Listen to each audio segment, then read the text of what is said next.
Esperancita descansa. Tenemos chef.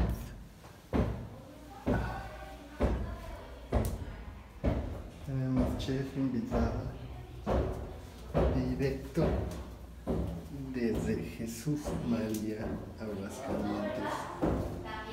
Tenemos a la despampanante. ¿Qué está pasando, paparazzi?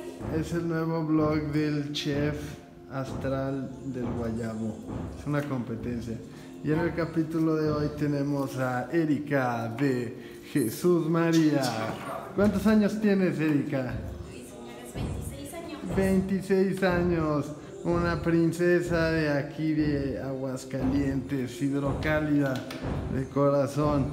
Y esta tarde está capitaneándose el chicharrón prensado. Limoncitos en vapor. Limoncitos, tomate. Y tomatitos picados. Ahí va, Y aquí haciendo los cortes perfectos.